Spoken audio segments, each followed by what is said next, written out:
बिस्मिल्लाहिर्रहमानिर्रहीम। पंजाबी मुतालिया कुरान सूरा अल मायदा दी आयात 45 ਤੋਂ 49 ਤੱਕ। ਅੱਜ ਦੇ ਮੁਤਾਲੇ ਜਿਹੜੀਆਂ ਆਇਤਾਂ ਸ਼ਾਮਲ ਨੇ ਉਹਨਾਂ 'ਚ ਅੱਲਾਹ ਤਾਲਾ ਯਹੂਦੀਆਂ ਨੂੰ ਯਾਦ ਦਿਲਾਇਆ ਕਿ ਤੁਸੀਂ ਤੁਰਾਤ ਤੇ ਈਮਾਨ ਵੀ ਰੱਖਦੇ ਹੋ ਤੇ ਉਹਦੇ ਹੁਕਮਾਂ ਨੂੰ ਜਾਣਦਿਆਂ ਹੋਇਆਂ ਉਸ ਦੇ ਮੁਤਾਬਕ ਫੈਸਲੇ ਨਹੀਂ ਕਰਾਂਦੇ।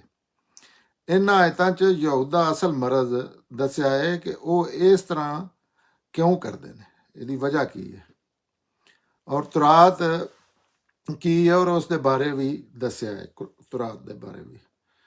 ਤੇ ਇਹ ਆਇਤ 45 'ਚ ਇਸ ਸਿਆਕ ਨਾਲ ਸਬਾਕ ਨਾਲ ਆਇਤ 45 'ਚ ਅੱਲਾਹ ਤਾਲਾ ਫਰਮਾਉਂਦੇ ਨੇ, ਔਰ ਇਸੇ ਕਿਤਾਬ 'ਚ ਅਸੀਂ ਇਹਨਾਂ ਤੇ ਫਰਜ਼ ਕੀਤਾ ਸੀ ਕਿ ਜਾਨ ਦੇ ਬਦਲੇ ਜਾਨ, ਅੱਖ ਦੇ ਬਦਲੇ ਅੱਖ, ਨੱਕ ਦੇ ਬਦਲੇ ਨੱਕ, ਕੰਨ ਦੇ ਬਦਲੇ ਕੰਨ, ਦੰਦ ਦੇ ਬਦਲੇ ਦੰਦ, ਔਰ ਇਸੇ ਤਰ੍ਹਾਂ ਦੂਸਰਿਆਂ ਜ਼ਖਮਾਂ ਦਾ ਬਦਲਾ ਵੀ ਇਹ ਫਿਰ ਜਿੰਨੇ ਮਾਫ ਕਰ ਦਿੱਤਾ ਤੇ ਇਹ ਉਹਦੇ ਵਾਸਤੇ ਕਫਾਰਾ ਬਣ ਜਾਏਗਾ। ਇਹ ਅੱਲਾ ਦਾ ਕਾਨੂੰਨ ਹੈ ਔਰ ਜਿਹੜੇ ਅੱਲਾ ਦੇ ਉਤਾਰੇ ਹੋਏ ਕਾਨੂੰਨ ਦੇ ਮੁਤਾਬਕ ਫੈਸਲੇ ਨਾ ਕਰਨ ਉਹ ਹੀ ਜ਼ਾਲਮ ਨੇ। ਇਹ ਅੱਲਾਹ ਤਾਲਾ ਆਇਤ 45 'ਚ ਫਰਮਾ ਰਹੇ ਨੇ, ਤੁਰਾਤ ਦਾ ਉਹ ਹੁਕਮ ਸੀ ਜਿਸ ਤੋਂ ਬਚਣ ਵਾਸਤੇ ਯਹੂਦੀਆਂ ਨੇ ਹਜ਼ੂਰ ਕੋਲੋਂ ਫੈਸਲਾ ਕਰਾਉਣਾ ਚਾਹਿਆ। ਇਹ ਪਿਛਲੀਆਂ ਆਇਤਾਂ 'ਚ ਅਸੀਂ ਡਿਸਕਸ ਕਰ ਚੁੱਕੇ ਹਾਂ। ਉਹਨਾਂ ਦਾ ਖਿਆਲ ਸੀ ਕਿ ਹਜ਼ੂਰ ਇਸ ਕਾਨੂੰਨ ਤੋਂ ਵਾਕਿਫ ਨਹੀਂ ਹੋਣ ਲੱਗੇ ਤੁਰਾਤ 'ਚ ਜਿਹੜਾ ਦੱਸਿਆ ਗਿਆ, ਲੇਕਿਨ ਕੁਰਾਨ ਨੇ ਸਾਰਾ ਕਾਨੂੰਨ ਬਿਆਨ ਕਰ ਦਿੱਤਾ। ਹਜ਼ੂਰ ਸੱਲੱਲਾਹੁ ਅਲੈਹਿ ਵਸੱਲਮ ਨੂੰ ਕੁਰਾਨ 'ਚ ਦੱਸ ਦਿੱਤਾ ਗਿਆ, ਕੁਰਾਨ ਦਾ ਹਿੱਸਾ ਬਣਾ ਦਿੱਤਾ ਗਿਆ ਔਰ ਇਹ ਵੀ ਵਾਜ਼ਹ ਕਰ ਦਿੱਤਾ ਕਿ ਕੁਰਾਨ ਵੀ ਇਸ ਕਾਨੂੰਨ ਦੀ ਤਸਦੀਕ ਕਰਦਾ ਹੈ। ਸੂਰਾ ਬਕਰਾ ਦੀ ਆਇਤ 178 'ਚ ਇਹ ਕਾਨੂੰਨ ਬਿਆਨ ਕੀਤਾ ਹੈ। ਕਸਾਸ ਦਾ ਮਤਲਬ ਹੁੰਦਾ ਹੈ ਪੂਰਾ ਬਦਲਾ।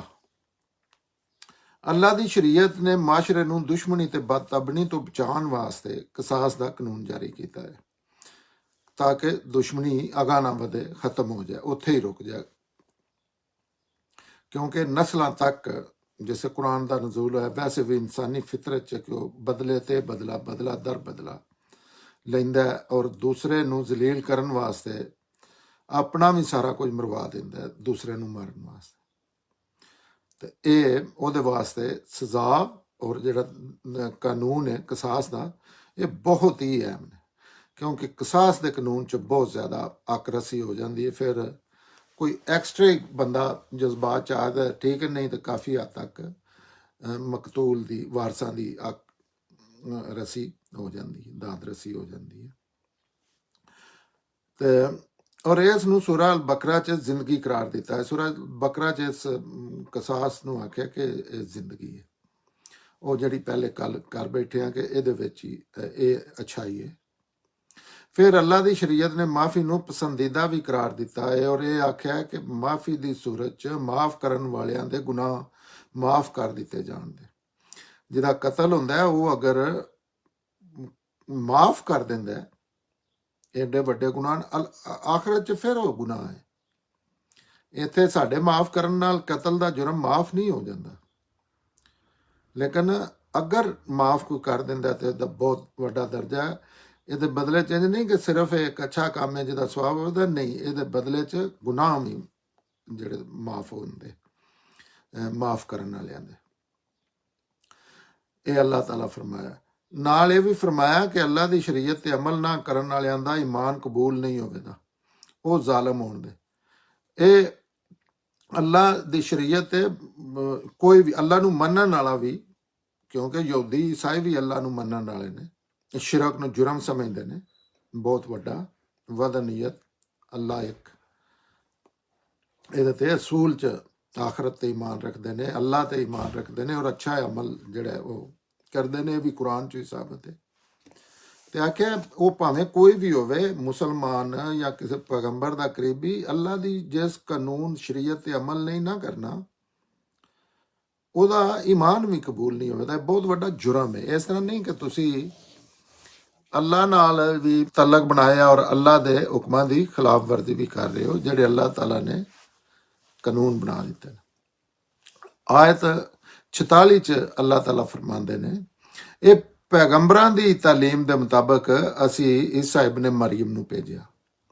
ਉਸ ਤੋਂ ਪਹਿਲੇ ਜਿਹੜੀ ਤੁਰਾਤ ਮੌਜੂਦ ਸੀ ਉਹ ਉਸੇ ਦੀ ਤਸਦੀਕ ਕਰਨ ਵਾਲਾ ਸੀ, ਔਰ ਅਸੀਂ ਉਹਨੂੰ ਇੰਜੀਲ ਅਤਾ ਕੀਤੀ। ਉਸ ਦੇ ਵਿੱਚ ਹਦਾਇਤ ਤੇ ਰੋਸ਼ਨੀ ਸੀ, ਔਰ ਉਹ ਤੁਰਾਤ ਦੀ ਤਸਦੀਕ ਕਰਨ ਵਾਲੀ ਸੀ ਜਿਹੜੀ ਉਸ ਤੋਂ ਪਹਿਲੇ ਮੌਜੂਦ ਸੀ, ਖੁਦਾ ਤੋਂ ਡਰਨੇ ਵਾਲਿਆਂ ਦੀ ਹਦਾਇਤ ਔਰ ਨਸੀਹਤ ਵਾਸਤੇ। ਇਸ 'ਚ ਪਹਿਲੀ ਗੱਲ ਇਸ ਆਇਤ ਤੋਂ ਇਹ ਮਾਲੂਮ ਹੁੰਦੀ ਹੈ ਕਿ ਮੁਹੰਮਦ ਸੱਲੱਲਾਹੁ ਅਲੈहि ਵਸੱਲਮ ਇਸਲਾਮ ਦੇ ਬਾਨੀ ਨਹੀਂ। ਬਹੁਤ ਸੇ ਲੋਕ, ਬਹੁਤ ਜ਼ਿਆਦਾ ਅੱਛੇ ਪੜ੍ਹੇ ਲਿਖੇ ਲੋਕ ਸਮਝਦੇ ਨੇ, ਡੇ ਟੂ ਡੇ ਲੋਕਾਂ ਨਾਲ ਵਾਸਤਾ ਹੁੰਦਾ ਤੇ ਉਹ ਸਮਝਦੇ ਨੇ ਇਸਲਾਮ ਸੈਯਦਨਾ ਮੁਹੰਮਦ ਤੋਂ ਸ਼ੁਰੂ ਹੋ ਰਿਹਾ। ਨਹੀਂ, ਇਹਦੇ ਤੋਂ ਇਹ ਵੀ ਪਤਾ ਲੱਗਦਾ ਹੈ ਕਿ ਪਹਿਲੇ ਜਿਹੜੀਆਂ ਕਿਤਾਬਾਂ ਨੇ, ਕੁਰਾਨ ਤਸਦੀਕ ਕਰਦੇ ਅੱਲਾਹ ਤੇ ਈਮਾਨ, ਨਬੀਆਂ ਤੇ ਈਮਾਨ। ਜੇ ਇੱਕ ਹੀ ਇਸਲਾਮ ਆਪ ਤੋਂ ਸ਼ੁਰੂ ਹੋਇਆ ਤੇ ਦੂਸਰੇ ਨਬੀ ਫਿਰ ਈਮਾਨ ਲਿਆਉਣਾ, ਕਿ ਇਸੇ ਤਰ੍ਹਾਂ ਕਿਤਾਬਾਂ ਤੇ ਈਮਾਨ, ਤੌਰਾਤ, ਜ਼ਬੂਰ, ਅੰਜੀਲ ਔਰ ਜਿਹੜੇ ਸਾਹਿਫ ਨੇ ਅੰਬੀਆ ਦੇ।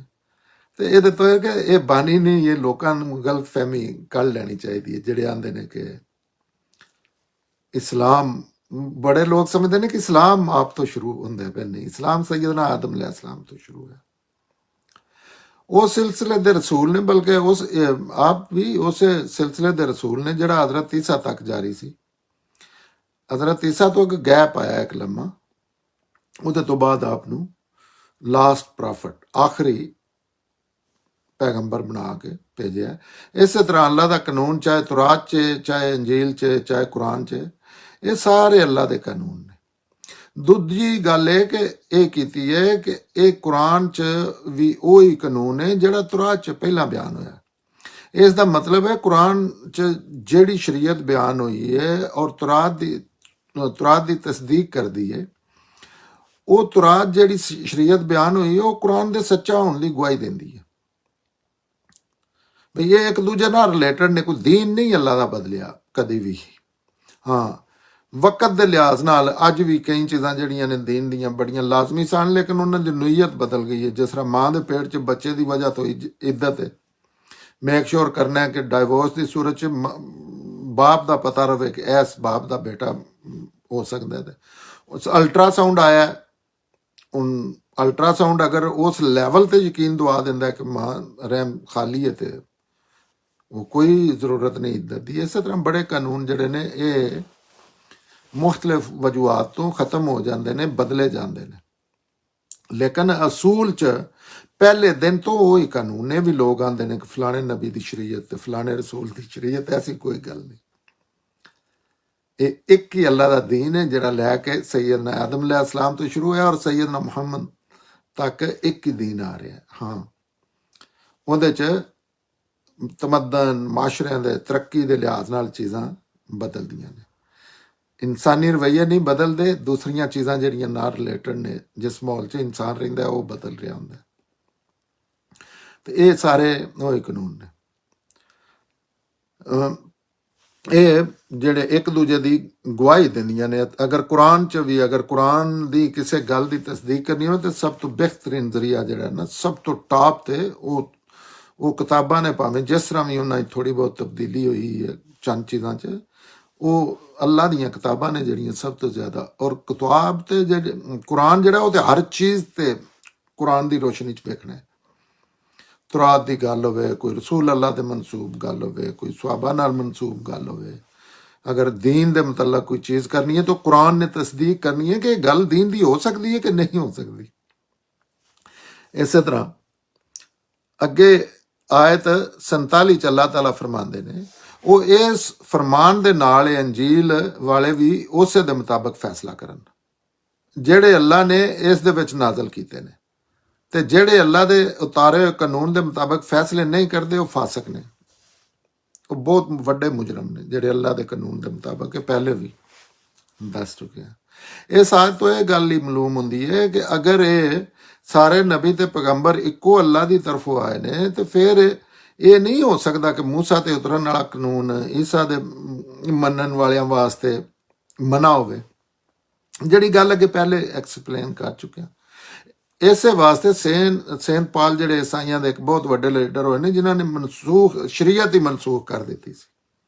ਆਖਿਆ ਸੀ ਇਹ ਸਾਡੇ ਵਾਸਤੇ ਨਹੀਂ, ਹੈ ਯਹੂਦੀਆਂ ਵਾਸਤੇ। ਉਹਨੇ ਹੀ ਸੂਰ ਜਿਹੜਾ ਇੱਕ ਚੀਜ਼ ਖਾਸ ਬਤੌਰ ਖਾਸ ਆਖਿਆ ਸੀ ਕੋਈ ਨਹੀਂ, ਇਹ ਉਹਨਾਂ ਵਾਸਤੇ ਸਾਰਾ ਕੁਝ ਹੈ। ਲੇਕਿਨ ਇਹ ਪੋਸੀਬਲ ਨਹੀਂ ਕਿ ਦੀਨ ਜਦੋਂ ਇੱਕ ਹੈ, ਪੈਗੰਬਰ ਜਿਹੜੇ ਨੇ ਇੱਕ ਹੀ ਹੈ, ਅੱਲਾ ਇੱਕ ਹੈ, ਤੇ ਉਹ ਹੀ ਦੀਨ ਹੈ, ਅੱਲਾਹ ਤਾਲਾ ਆਂਦੇ ਨੇ, ਤੇ ਉਹ ਇਸ ਤਰ੍ਹਾਂ ਨਹੀਂ ਹੋ ਸਕਦਾ। ਉਹ ਸਾਰੇ ਮੰਨਣ ਵਾਲਿਆਂ ਦੇ ਸੇਵਾ ਦੀ ਗੱਲ ਗੁੰਮਰਾਹੀ ਸੀ। ਉਹ ਕੁਰਾਨ ਤੋਂ ਵੀ ਵਾਜ਼ੇ ਕਿ ਤੁਰਾਤ ਦੀ ਸ਼ਰੀਅਤ ਬਨੀ ਇਸਰਾਈਲ ਵਾਸਤੇ, ਉਹਨਾਂ ਵਾਸਤੇ ਨਹੀਂ। ਇਸ ਲਈ ਅੱਲਾ ਦੀ ਸ਼ਰੀਅਤ ਨੂੰ ਨਾ ਮੰਨਣਾ ਫਸਾਦ ਹੈ। ਮੰਨਣਾ ਹੈ ਕਿੰਨੇ? ਜਿਹੜੇ ਅੱਲਾ ਨੂੰ ਮੰਨਦੇ ਨੇ, ਉਹਨਾਂ ਤੇ ਹੁੰਦਾ। ਪਰਲਾ ਜਿਹੜਾ ਉਹ ਤਾਂ ਵੈਸੇ ਹੀ ਮੁਜਰਮ ਹੈ, ਅੱਲਾ ਨੂੰ ਮੰਨਦਾ ਹੀ ਨਹੀਂ ਪਿਆ। ਲੇਕਿਨ ਜ਼ਿਆਦਾ ਮੁਜਰਮ ਉਹ ਬਣਦੇ ਨੇ ਜਿਸ ਤਰ੍ਹਾਂ ਅਸੀਂ ਹੁਣ ਮੁਸਲਮਾਨ ਹਾਂ, ਅਸੀਂ ਅੱਲਾ ਦੇ ਹੁਕਮਾਂ ਨੂੰ, ਕੁਰਾਨ ਨੂੰ ਨਹੀਂ ਮੰਨਦੇ। ਕੁਰਾਨ ਨੂੰ ਤਾਂ ਮੰਨਦੇ ਹਾਂ, ਕੁਰਾਨ ਦੀਆਂ ਗੱਲਾਂ ਨੂੰ ਨਹੀਂ ਮੰਨਦੇ, ਉਹਦੇ ਖਿਲਾਫ ਚੱਲਨੇ ਆ, ਅਸੀਂ ਮੁਜਰਮ ਹਾਂ, ਸਾਡੇ ਤੇ ਕਾਨੂੰਨ ਲਾਗੂ ਹੋਵੇਗਾ।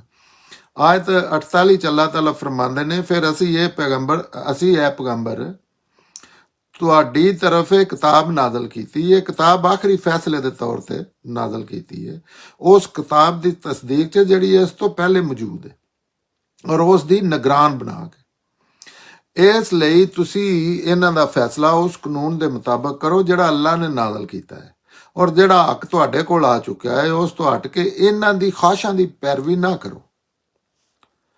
ਤੁਹਾਡੇ ਵਿੱਚੋਂ ਹਰ ਇੱਕ ਲਈ ਅਸੀਂ ਇੱਕ ਸ਼ਰੀਅਤ ਯਾਨੀ ਅਮਲ ਕਰਨ ਦਾ ਇੱਕ ਤਰੀਕਾ ਮੁਕਰਰ ਕੀਤਾ ਹੈ। ਅੱਲਾ ਚਾਹੁੰਦਾ ਤੇ ਤੁਹਾਨੂੰ ਇੱਕ ਹੀ ਉਮਤ ਬਣਾ ਦਿੰਦਾ, ਮਗਰ ਉਹਨੇ ਇਸ ਤਰ੍ਹਾਂ ਨਹੀਂ ਕੀਤਾ। ਇਸ ਵਾਸਤੇ ਕਿ ਜੋ ਕੁਝ ਉਹਨੇ ਤੁਹਾਨੂੰ ਅਤਾ ਕੀਤਾ ਹੈ ਉਹਦੇ ਨਾਲ ਤੁਹਾਡੀ ਅਜ਼ਮਾਇਸ਼ ਕਰੇ। ਇਸ ਲਈ ਨੇਕੀਆਂ ਦੇ ਕਮਾਲ 'ਚ ਇੱਕ ਦੂਜੇ ਤੋਂ ਵਧਣ ਦੀ ਕੋਸ਼ਿਸ਼ ਕਰੋ। ਤੁਸੀਂ ਸਾਰਿਆਂ ਨੇ ਇੱਕ ਦਿਨ ਅੱਲਾ ਹੀ ਦੇ ਵੱਲ ਪਲਟਣਾ ਹੈ, ਫਿਰ ਉਹ ਤੁਹਾਨੂੰ ਦੱਸ ਦੇਵੇਗਾ ਉਹਨਾਂ ਸਾਰੀਆਂ ਚੀਜ਼ਾਂ ਦੇ ਬਾਰੇ ਜਿਹਦੇ 'ਚ ਤੁਸੀਂ ਇਖਤਲਾਫ ਕਰ ਰਹੇ ਹੋ। ਇਹਦੇ 'ਚ ਅੱਲਾਹ ਤਾਲਾ ਉਹ ਹੀ ਜਿਹੜਾ ਪਿੱਛੇ ਮਜ਼ਮੂਨ ਆ ਰਿਹਾ ਉਹਦੇ ਮੁਤਾਬਕ ਹੀ ਉਸ ਤੋਂ ਪਹਿਲੇ ਆਖਿਆ, ਉਸ ਤੋਂ ਪਹਿਲੇ ਜਿਹੜੀ ਕਿਤਾਬ ਹੈ ਤਾਂ ਉਹਦੇ ਤੋਂ ਮੁਰਾਦ ਤੁਰਾਤ ਹੈ। ਅੰਜੀਲ ਇਸ ਵਾਸਤੇ ਨਹੀਂ ਕਿ ਤੁਰਾਤ ਕਾਨੂੰਨ ਦੀ ਕਿਤਾਬ ਹੈ, ਔਰ ਅੰਜੀਲ ਜਿਹੜੀ ਹਕਮਤ ਦੀ ਕਿਤਾਬ ਹੈ। ਦੋਵੇਂ ਕੁਰਾਨ ਤੇ ਮਜਮੂ ਹੈ ਹਰ ਚੀਜ਼ ਦਾ, ਲਾਸਟ ਵਰਜਨ ਹੈ।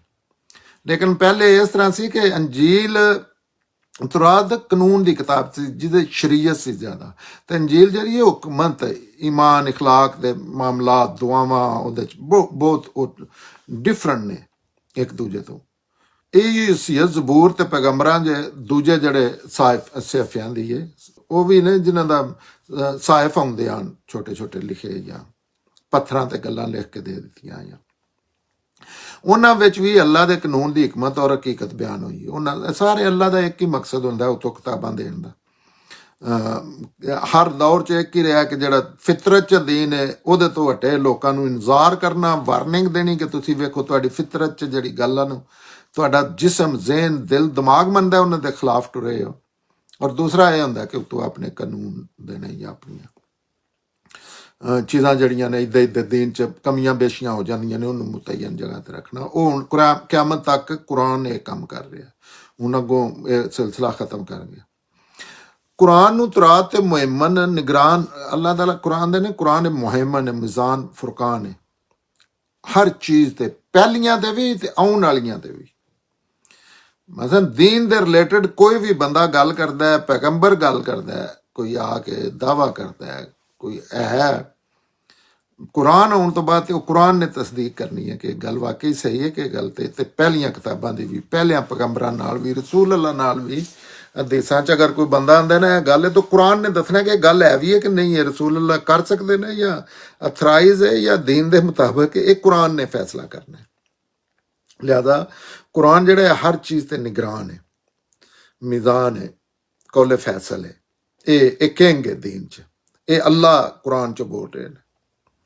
ਔਰ ਅੱਲਾ ਦੇ ਅੱਗੇ ਕਿਸੇ ਦੁਨੀਆ ਦੀ ਕਿਤਾਬ ਭਾਵੇਂ ਪੈਗੰਬਰ ਆਪ ਲਿਖਾਈ ਹੋਵੇ, ਹਾਲਾਂਕਿ ਇਸ ਤਰ੍ਹਾਂ ਕੋਈ ਨਹੀਂ ਹੋਇਆ, ਜਾਂ ਬਾਅਦ 'ਚ ਲੋਕਾਂ ਕੋਈ ਉਹਨਾਂ ਦੀ ਅਸੀਅਤ, ਇਸ ਅਸੀਅਤ ਬਹੁਤ ਹੈ, ਲੇਕਿਨ ਇੱਥੇ ਆ ਕੇ ਖਤਮ ਹੋ ਜਾਂਦੀ ਹੈ ਕਿ ਦੱਸਣਾ ਕਿੰਨੇ ਗੱਲ ਸਹੀ ਹੈ ਕਿ ਗਲਤ। ਕੁਰਾਨ ਮਤਲਬ ਹੈ ਉਸ ਕਿਤਾਬ ਦੀਆਂ ਉਹਨਾਂ ਗੱਲਾਂ ਦੀ ਨਿਸ਼ਾਨਦੇਹੀ ਕਰਦਾ ਜਿਹੜਾ ਅੱਲਾ ਦੀ ਤਰਫੋਂ ਤੇ ਨਹੀਂ ਪਰ ਅੱਲਾ ਦੀ ਤਰਫੋਂ ਸਮਝੀਆਂ ਜਾਂਦੀਆਂ ਨੇ। ਉਹਨਾਂ ਗੱਲਾਂ ਦੀ ਵੀ ਇਹ ਕੁਰਾਨ ਨਿਗਰਾਨ ਹੈ। ਇਹ ਜਿਹੜੀਆਂ ਚੀਜ਼ਾਂ ਗਲਤ ਨੇ ਉਹਨਾਂ ਨੂੰ ਕੱਢ ਦਿੰਦਾ। ਇਹ ਨਿਗਰਾਨ ਹੈ, ਇਹ ਮੁਹਾਫਿਜ਼ ਉੱਥੇ ਖੜੇ ਆ ਕੁਰਾਨ ਦੀਨ ਦੇ ਮਾਮਲੇ 'ਚ, ਇਲਮ ਦੇ ਮਾਮਲੇ 'ਚ। ਉਹ ਉਹਦੇ 'ਚ ਬੜੀਆਂ ਚੀਜ਼ਾਂ ਪਾਉਂਦੇ ਨੇ, ਔਰ ਦੀਨ ਦੇ ਐਸੀਆਂ ਹੀ ਚੀਜ਼ਾਂ ਲੋਕ ਪਾਉਂਦੇ ਨੇ, ਸਮਾਰਟ ਹੁੰਦੇ ਨੇ, ਜਿਹੜੀਆਂ ਸਮਝੀਆਂ ਜਾਣ ਕੇ ਦੀਨ ਹੈ। ਇਹ ਨਹੀਂ ਆਖਦੇ ਕਿ ਕ੍ਰਿਕਟ ਖੇਡਣਾ ਦੀਨ ਹੈ, ਕਿਉਂਕਿ ਲੋਕ ਆਖਣ ਕਿ ਇਹ ਕ੍ਰਿਕਟ ਖੇਡਣਾ ਕਿਸ ਤਰ੍ਹਾਂ ਦੀਨ ਹੋ ਸਕਦਾ ਹੈ। ਤਾਂ ਐਸੀਆਂ ਹੀ ਚੀਜ਼ਾਂ ਰਲਦੀਆਂ ਮਿਲਦੀਆਂ ਹੀ ਪਾਉਂਦੇ ਨੇ ਫਰਾਡ ਕਰਨ ਵਾਸਤੇ। ਤੇ ਇਹ ਉੱਤੇ ਨਿਗਰਾਨ ਬੈਠੇ ਆ, ਤੇ ਉਹ ਇੰਜ ਦੀਆਂ ਹੀ ਚੀਜ਼ਾਂ ਹੁੰਦੀਆਂ ਨੇ ਜਿਹੜੀਆਂ ਲੋਕ ਸਮਝਦੇ ਨੇ। ਆਪ ਤੇ ਐਡਾ ਦੀਨ ਸਪੈਸ਼ਲੀ ਨਾਲ ਤੇ ਲੋਕ ਇਨਵੋਲਵ ਨਹੀਂ ਹੁੰਦੇ, ਠੇਕੇ ਦੇ ਦਿੱਤੇ ਜਾਂਦਾ ਤਾਂ ਉਹਨਾਂ ਨੂੰ ਫਿਰ ਜਿਸ ਤਰ੍ਹਾਂ ਦਾ ਵੀ ਦੱਸਦੇ ਨੇ, ਲੇਕਿਨ ਉਹ ਫਿਰ ਵੀ ਰਲਦੀਆਂ ਮਿਲਦੀਆਂ ਨੇ। ਯਹੂਦੀਆਂ ਨੇ ਭਾਵੇਂ ਉਹਦੇ 'ਚ ਤਬਦੀਲੀ ਕਰ ਦਿੱਤੀ ਜਾਂ ਉਹਨਾਂ ਨੂੰ ਛੁਪਾ ਦਿੱਤਾ, ਜਿਸ ਤਰ੍ਹਾਂ ਨਿਗਰਾਨ ਤੇ ਮੁਹਾਫਿਜ਼ ਅਜਨਬੀਆਂ ਤੇ ਗੈਰਾਂ ਨੂੰ ਬਾਹਰ ਕੱਢ ਦਿੰਦਾ ਹੈ, ਇਸੇ ਤਰ੍ਹਾਂ ਇਹ ਕੁਰਾਨ ਵੀ ਤੁਰਾਤ ਤੇ ਨਿਗਰਾਨ ਹੈ, ਔਰ ਅੱਲਾ ਦੇ ਨਾਲ ਬਿਆਨ ਕਰਦਾ ਹੁਕਮਾਂ ਨੂੰ ਬਾਹਰ ਕੱਢ ਦਿੰਦਾ ਹੈ। ਉਹੀ ਮਿਸਾਲ ਜਿਹੜੀ ਹੈ ਬਈ ਕੁਰਾਨ ਹੁਣ ਕੋਈ ਹਦੀਸ 'ਚ ਗੱਲ ਆ ਗਈ ਅੱਜ ਕੱਲ੍ਹ, ਜਿਸ ਤਰ੍ਹਾਂ ਮੁਸਲਮਾਨਾਂ 'ਚ ਹਦੀਸ ਦਾ ਬੜਾ ਅਸਾਰ ਦਾ ਮਲ, ਇਮਾਮਾਂ ਨੇ ਇਹ ਗੱਲ ਆਖੀ, ਉਲਮਾ ਨੇ ਇਹ ਗੱਲ ਆਖੀ, ਤੇ ਉਹ ਕੁਰਾਨ ਨਿਗਰਾਨ ਉੱਤੇ ਖੜੇ ਆ। ਉਹ ਗੈਰ ਜ਼ਰੂਰੀ ਚੀਜ਼ਾਂ, ਲੇਕਿਨ ਉਹਦਾ ਕੋਈ ਜਾਇਦਾ ਤੇ ਕੱਢੇ ਦਾ ਉਹ ਇੰਝ ਨਹੀਂ ਕਿ ਪਿੱਛੇ ਪਿੱਛੇ ਬੰਦਿਆਂ ਦੇ ਫਿਰਦਾ ਪਿਆ ਕਿ ਇਹ ਵੀ ਨਹੀਂ ਸਹੀ ਹੈ। ਨਹੀਂ, ਉਹਦੇ ਕੋਲ ਜਾਣਾ, ਕਿਉਂਕਿ ਮਸਲਾ ਬੰਦਿਆਂ ਦਾ, ਉਸ ਸਾਈਡ ਦਾ ਮਸਲਾ ਨਹੀਂ। ਤਾਂ ਉਹਦੇ ਵਿੱਚ ਉਹ ਬਾਹਰ ਸਫਾਈ ਕਰ ਦਿੰਦਾ। ਇਹ ਕੁਰਾਨ ਜਿਹੜਾ ਕੌਲੇ ਫੈਸਲ ਹੈ, ਮਿਜ਼ਾਨ ਹੈ, ਫੁਰਕਾਨ ਹੈ, ਮੁਹਿੰਮਨ ਹੈ। ਅੱਲਾ ਦੇ ਰਸੂਲ ਨੂੰ ਇਹ ਫਰਮਾਇਆ ਹੈ ਕਿ ਤੁਸੀਂ ਯਹੂਦੀ ਖਾਸ਼ ਦੇ ਮੁਤਾਬਕ ਫੈਸਲਾ ਨਾ ਕਰੋ। ਇਸ ਦਾ ਮਤਲਬ ਹੈ ਕਿ ਯਹੂਦਾ ਆਪਣੇ ਫੈਸਲੇ ਉਹ ਬਦਲੀ ਸ਼ਰੀਅਤ ਦੇ ਮੁਤਾਬਕ ਕਰਵਾਉਣਾ ਚਾਹੁੰਦੇ ਸਨ, ਜਿਹੜੀ ਅਸਲ ਤੁਰਾਤ ਦੇ ਮੁਤਾਬਕ ਨਹੀਂ ਸਨ।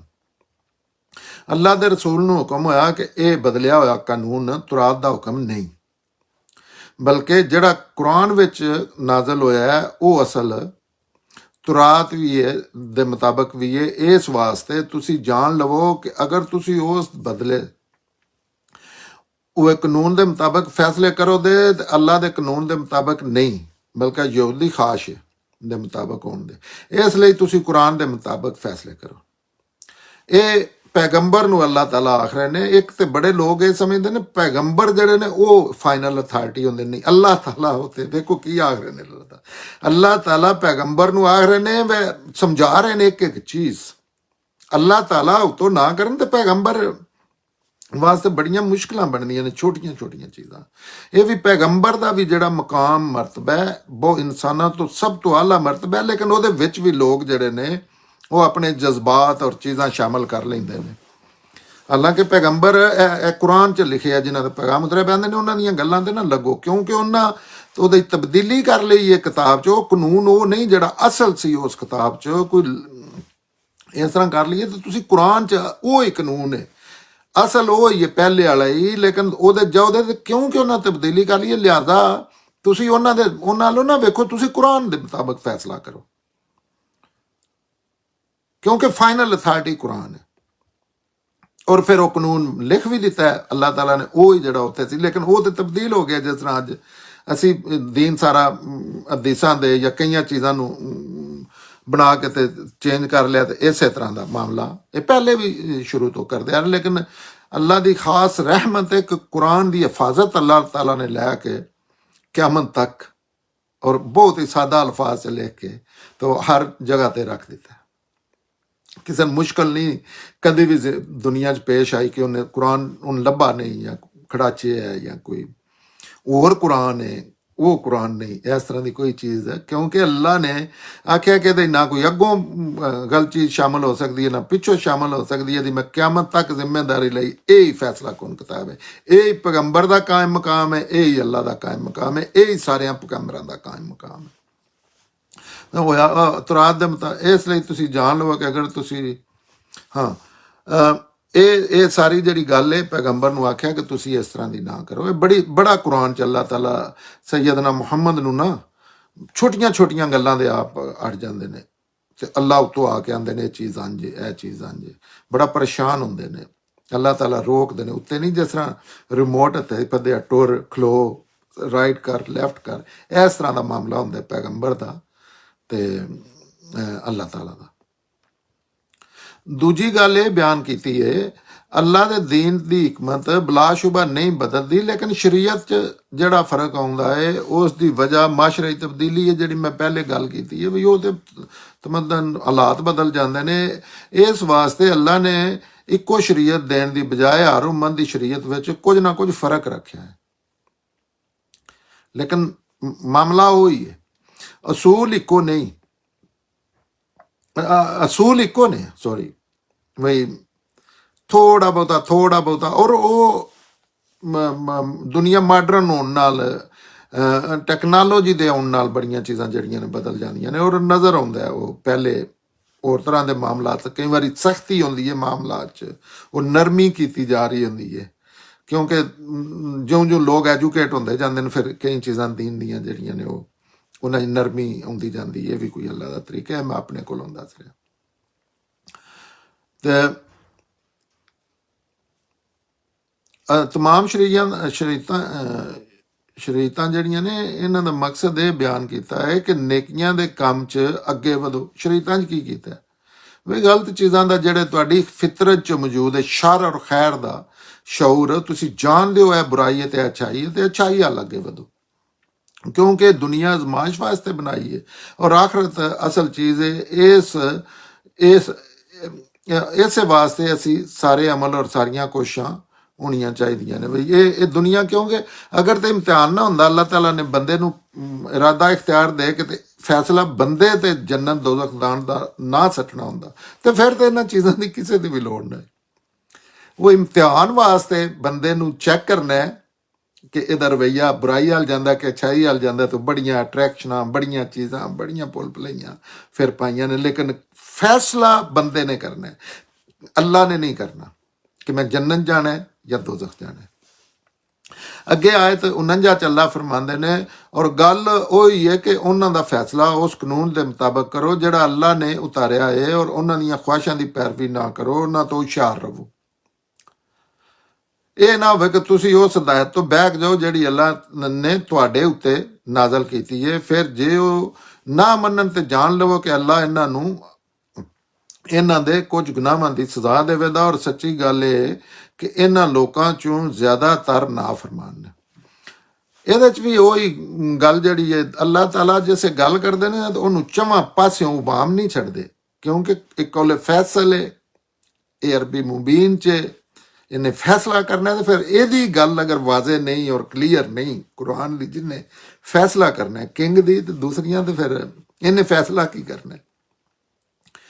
ਤੇ ਫਿਰ ਅੱਲਾਹ ਤਾਲਾ ਜਿਹੜਾ ਪੈਗੰਬਰਾਂ ਦੇ ਮੁਤਲਕ ਵੀ ਮੁਸਲਮਾਨਾਂ ਨੇ ਜਾਂ ਈਸਾਈਆਂ ਯਹੂਦੀਆਂ ਨੇ, ਰਸੂਲ ਅੱਲਾ ਨੇ ਤੇ ਸਖਤੀ ਨਾਲ ਮਨਾ ਕੀਤਾ ਸੀ ਕਿ ਮੈਨੂੰ ਵੀ ਦੂਜਿਆਂ ਜਜ਼ਬਾਤ 'ਚ ਆ ਕੇ ਮੈਨੂੰ ਵੀ ਨਾ ਅੱਲਾ ਦੇ ਮੁਕਾਬਲੇ ਤੇ ਖਲਵਾ ਲੈਣਾ ਜਾਂ ਮੇਰੇ ਤੇ ਗੱਲਾਂ, ਲੇਕਿਨ ਲੋਕਾਂ ਨੇ ਕਰ ਲਿਆ ਹੈ ਮਹਿਬੂਬ ਹੈ, ਗੱਲਾਂ ਵੀ ਹੈ ਇਸ ਤਰ੍ਹਾਂ ਦੀਆਂ। ਕੁਰਾਨ 'ਚ ਕਿਸ ਤਰ੍ਹਾਂ ਅੱਲਾਹ ਤਾਲਾ ਆਖ ਰਹੇ ਨੇ ਵੇ ਹੋਸ਼ ਨਾਲ ਆਪਣਾ ਤੁਸੀਂ ਜਿਹੜਾ ਕੰਮ ਕਰਨਾ ਹੈ, ਔਰ ਦੱਸ ਰਹੇ ਨੇ ਉਤੋਂ, ਲੇਕਿਨ ਇਹ ਅਕੀਦਤ ਦੀ ਵਜ੍ਹਾ ਤੋਂ ਇਹ ਅੱਲਾ ਦੀ ਗੱਲ ਵੀ ਲੋਕਾਂ 'ਚ ਕਰਨਾ ਮੁਸ਼ਕਲ ਹੋ ਜਾਂਦਾ ਕਿ ਅੱਲਾ ਕੀ ਕਹਿੰਦੇ ਨੇ ਆਪਣੇ ਪੈਗੰਬਰ ਨੂੰ, ਕਿਸ ਤਰ੍ਹਾਂ ਕਹਿ ਰਹੇ ਨੇ ਕਿ ਤੂੰ ਉਹਨਾਂ ਦੀਆਂ ਗੱਲਾਂ ਦੇ ਨਾ ਧਿਆਨ ਕਰ, ਮੇਰੀਆਂ ਗੱਲਾਂ ਮੰਨ। ਇਹਦੇ ਪਿੱਛੇ ਕੀ ਹੈ? ਅੱਛਾ ਕੋਈ ਗੱਲ ਹੈ ਤੇ ਤਾਂ ਕਹਿੰਦੇ ਨੇ ਕਿ ਅੱਲਾਹ ਤਾਲਾ ਨੂੰ ਸ਼ੌਕ ਹੁੰਦੀ ਗੱਲਾਂ ਕਰਨਾ। ਐਨੀਵੇ ਇਹ ਸਾਜ਼ 'ਚ ਯਹੂਦੀਆਂ ਦੇ ਉਸ ਸਾਜ਼ਿਸ਼ ਤੋਂ ਖਬਰਦਾਰ ਕੀਤਾ ਹੈ ਜਿਹੜੀ ਉਹ ਆਪਣੇ ਲੋਕਾਂ ਦੇ ਜ਼ਰੀਏ ਕਰਦੇ ਸਨ। ਪਹਿਲੇ ਵੀ ਜ਼ਿਕਰ ਹੋ ਚੁੱਕਿਆ ਕਿ ਉਹ ਬੰਦਿਆਂ ਨੂੰ ਪਲਾਨ ਕਰਦੇ ਸਨ, ਘੱਲਦੇ ਆਣ ਕੇ ਜਾਓ ਇਹ ਸਵਾਲ ਪੁੱਛੋ।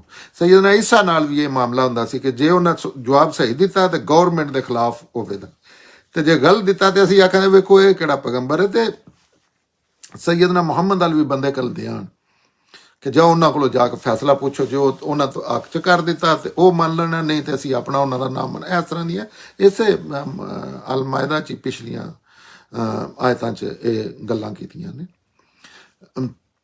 ਉਹਨਾਂ ਦੇ ਆਲਮ ਤੇ ਫਕੀਆਂ ਕੋਲ ਜਦੋਂ ਕੋਈ ਉਹਨਾਂ ਦਾ ਰਿਸ਼ਤੇਦਾਰ ਜਾਂ ਦੋਸਤ ਯਹੂਦੀ ਫੈਸਲਾ ਕਰਾਉਣ ਵਾਸਤੇ ਹੁੰਦਾ ਤੇ ਉਹਨਾਂ ਨੂੰ ਆਖਦੇ ਸਨ ਕਿ ਤੁਸੀਂ ਮੁਹੰਮਦ ਕੋਲ ਚਲੇ ਜਾਓ, ਕਿਉਂਕਿ ਉਹ ਹੀ ਮਦੀਨੇ ਦੇ ਹਾਕਮ ਨੇ, ਔਰ ਦਾਅਵਾ ਕਰਦੇ ਨੇ ਕਿ ਅੱਲਾ ਦੇ ਪੈਗੰਬਰ ਵੀ ਨੇ ਉਹਨਾਂ ਦੇ ਕੋਲ, ਔਰ ਅਗਰ ਉਹ ਫੈਸਲਾ ਕਰ ਦੇਣ ਜਿਹੜਾ ਸਖਤ ਹੋਵੇ ਜਾਂ ਸਾਡੇ ਲਈ ਜ਼ਿਆਦਾ ਨੁਕਸਾਨਦੇਹ ਹੋਵੇ ਤਾਂ ਫਿਰ ਸਾਡੇ ਕੋਲ ਆ ਜਾਣਾ। ਅਸੀਂ ਉਹ ਆਸਾਨ ਆਪਣੇ ਵੀ ਜ਼ਰੂਰੀ ਨਹੀਂ ਕਿਹੜਾ ਮੰਨਣਾ ਜ਼ਰੂਰੀ ਹੈ, ਉਹਦੇ ਤਬਦੀਲੀ ਕਰ ਲਵਾਂਦੇ, ਲੇਕਿਨ ਜਾਓ ਉਹ ਹਾਕਮ ਵੀ ਨੇ ਤੇ ਉਹ ਪੈਗੰਬਰ ਦਾ ਵੀ ਦਾਅਵਾ ਕਰਦੇ ਨੇ ਤੇ ਉਹਨਾਂ ਕੋਲੋਂ ਪਹਿਲਾਂ ਕਰਾ ਲਵੋ ਹੋ ਸਕਦਾ ਉਸ ਤਰ੍ਹਾਂ ਦਾ ਹੀ ਕਰ ਦੇਣ ਜਿਹੜਾ ਤੁਹਾਨੂੰ ਸੂਟ ਕਰਦਾ।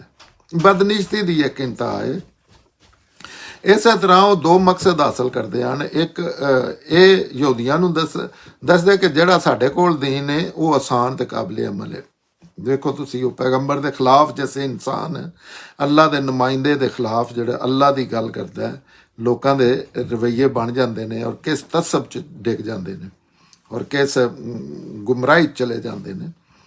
ਤੇ ਜਿਹੜਾ ਸਾਡੇ ਕੋਲ ਦੀਨ ਹੈ ਉਹ ਆਸਾਨ ਹੈ, ਹਰ ਲਿਹਾਜ਼ ਨਾਲ ਡੈਮੇਜ ਕਰਨ ਦੀ ਕੋਸ਼ਿਸ਼ ਹੈ, ਕਾਬਲੇ ਅਮਲ ਹੈ। ਤੇ ਜਿਹੜਾ ਮੁਹੰਮਦ ਕੋਲ ਹੈ ਉਹ ਸਖਤ ਸ਼ਰੀਅਤ ਦੇ ਮੁਤਾਬਕ ਨਹੀਂ।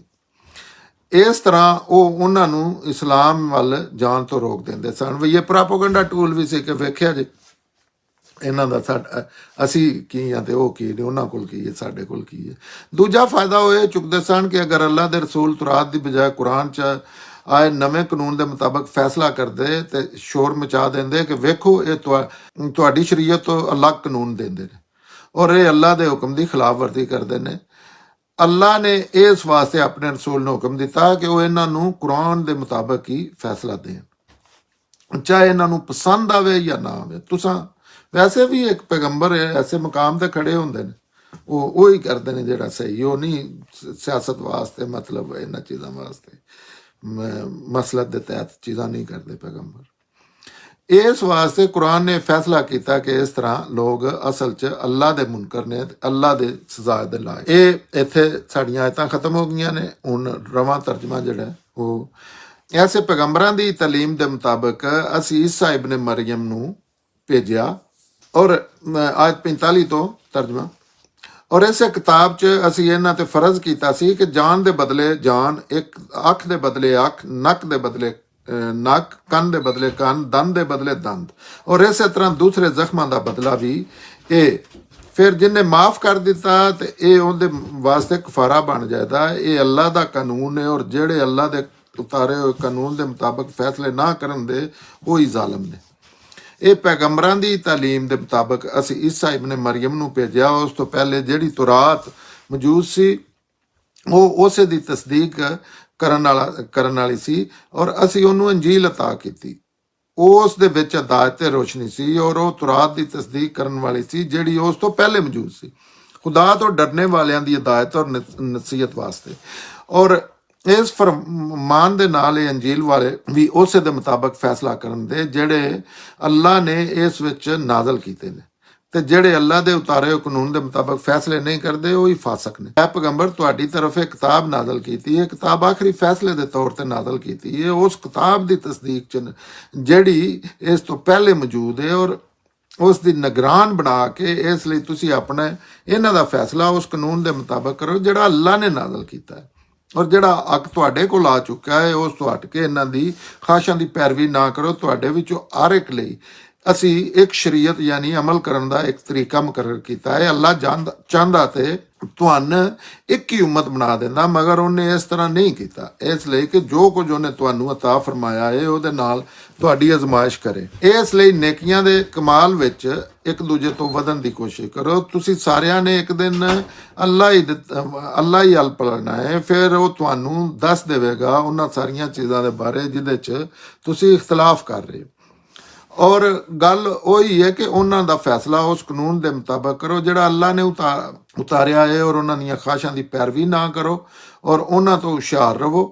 ਇਹ ਨਾ ਹੋਵੇ ਕਿ ਤੁਸੀਂ ਉਸ ਹਦਾਇਤ ਤੋਂ ਬਹਿਕ ਜਾਓ ਜਿਹੜੀ ਅੱਲਾਹ ਨੇ ਤੁਹਾਡੇ ਤੇ ਨਾਜ਼ਲ ਕੀਤੀ ਹੈ। ਫਿਰ ਜੇ ਉਹ ਨਾ ਮੰਨਣ ਤੇ ਜਾਣ ਲਵੋ ਕਿ ਅੱਲਾਹ ਇਹਨਾਂ ਦੇ ਕੁਝ ਗੁਨਾਹਾਂ ਦੀ ਸਜ਼ਾ ਦੇਵੇਗਾ। ਔਰ ਸੱਚੀ ਗੱਲ ਤੇ ਕਿ ਇਹਨਾਂ ਲੋਕਾਂ ਚੋਂ ਜ਼ਿਆਦਾਤਰ ਨਾ ਫਰਮਾਨ ਨੇ। ਜਜ਼ਾਕ ਅੱਲਾਹ।